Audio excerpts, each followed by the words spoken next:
नशा अगर अपने अंदर नहीं है ना तो बाहर तो है ही नहीं। हमने आज तक किसी नशेड़ी को पुलिस वाले के सामने बदतमीजी करते हुए नहीं देखा। और तीनों के सामने एक वर्ड रख दो, सेक्स, मदरसा वाला नाराज हो तो बट वाला भी नाराज हो जाएगा। अरे राम, हमारे कान फट क्यों नहीं गए।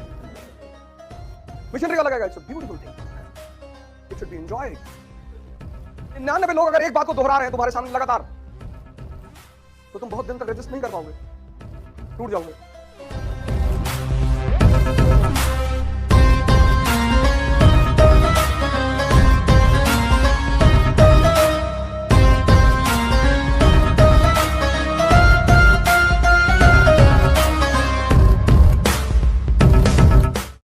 भारत में 70% इनोसेंट लोग हैं, इनोसेंट, चाहे वो हिंदू है चाहे मुसलमान है, इनोसेंट है।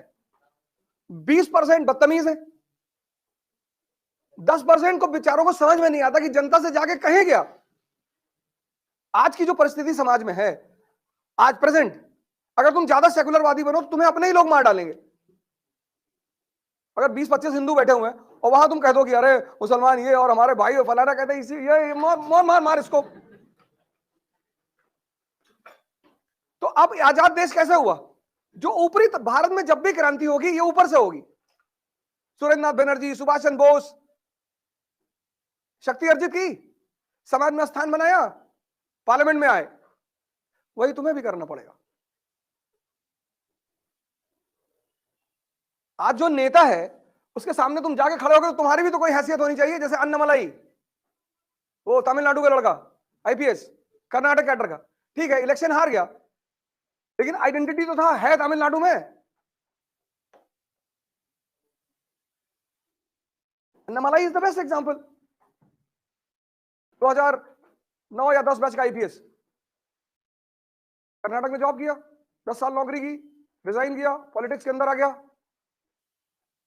अभी तो वो एक है ना। और जिस दिन ऐसे 400 लोग पार्लियामेंट में आ गए, फिर ये जो भांग खा के वोट मांगते घूम रहे हैं,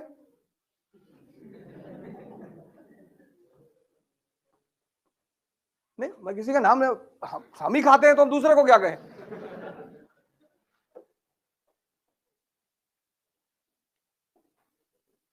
नशा अगर अपने अंदर नहीं है ना तो बाहर तो है ही नहीं। अभी एक लड़के का फोन आया था सुबह 10 बजे। हमने कहा मैं अवध ओझा ही बोल रहा हूँ। कहा नहीं आपकी आवाज ही नहीं है। मैंने कहा मेरी आवाज कैसी है? कहा आप हमेशा नशे में रहते हैं।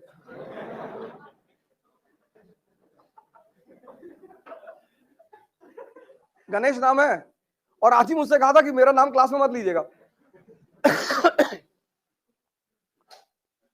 हमने कहा अच्छा रुक रख फोन में आता हूं नशे में। कहा नहीं नहीं अब आ गए आप।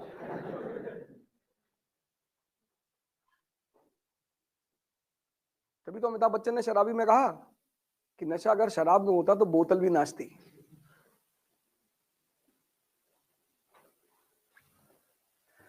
हमने आज तक किसी नशेड़ी को पुलिस वाले के सामने बदतमीजी करते हुए नहीं देखा। चाहे जितना नशा किया हो, पुलिस वाला जब सामने आ गया तो सीधे खड़े जाते। सर घर जा रहे हैं सर, सर गुरुदेव में घर है सर, ये गली नंबर इसमें सर, मकान नंबर पता नहीं कहां। मतलब शुरू से देखा है कि वैसे बहुत नाटक कर रहे, तेरा भाई ये तेरा भाई वो। सोचो शक्ति का इतना जलवा है, किसी का भी उतार दे। बोल के अगर तुम्हें समझ में आता है, सुन के तो तुम एवरेज माइंड हो, और इशारे में अगर तुम्हें बात समझ में आती है तो तुम्हारा दिमाग जबरदस्त है। और ना बोलना ना इशारा, सिर्फ तुम देख के समझ जाते हो। तो तुम्हारा जैसा दिमाग किसी का है ही नहीं।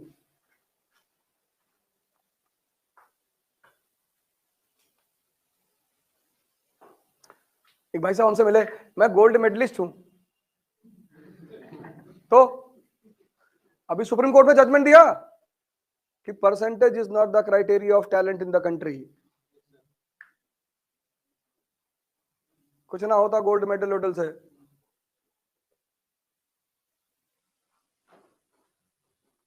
हाँ कुछ तो होता ही है, घर में गोल्ड बढ़ जाता है थोड़ा सा।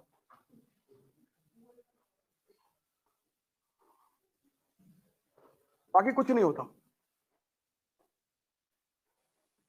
इतिहास ऐसे लोगों से भरा पड़ा हुआ है जिनके बारे में, जिनका पिछला इतिहास किसी को पता ही नहीं। हैदर अली, और जिनका पता ही नहीं। सिपाही से कैरियर की शुरुआत मैसूर में, अभी डिस्कस करेंगे आगे। सिपाही से मैसूर का बादशाह, इलिटरेट, स्कूल ही नहीं गया। अच्छा किया। स्कूल वगैरह क्या करते हैं ना, तुम्हें एक विचारधारा देते हैं। इसलिए तुम देखो हर कम्युनिटी, रिलीजन, इनके अपने अपने स्कूल होते हैं। तुम एक मदरसा का लड़का लेके आओ, एक मिशनरी का लड़का लेके आओ, और एक मठ का लड़का लेकर आओ। 3 लड़कों को लेकर आओ और तीनों के सामने एक वर्ड रख दो, सेक्स। मदरसा वाला नाराज, मठ वाला भी नाराज हो जाएगा, अरे राम राम राम, हमारे कान फट क्यों नहीं गए। मिशनरी वाला कहेगा it's a beautiful thing, it should be enjoyed. तो इन तीनों पे किसका असर है? इनके शिक्षा का।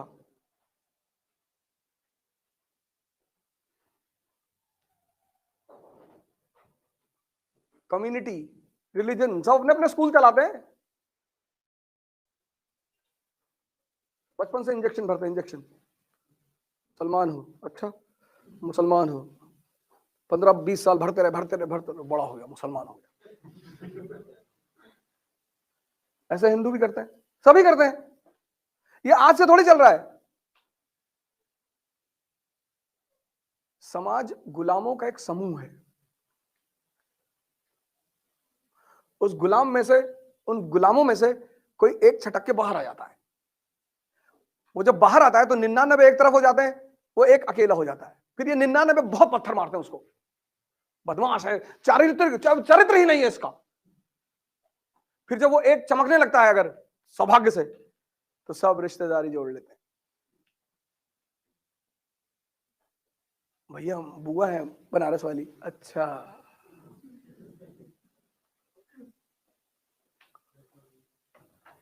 सबसे बड़ी बात क्या है? इसलिए वो ग्रुप छोड़ना इतना आसान नहीं है समाज का, उससे बाहर निकलना इतना आसान नहीं है। 99 एक तरफ, और 99 लोग अगर एक बात को दोहरा रहे हैं तुम्हारे सामने लगातार, तो तुम बहुत दिन तक रेजिस्ट नहीं कर पाओगे, टूट जाओगे।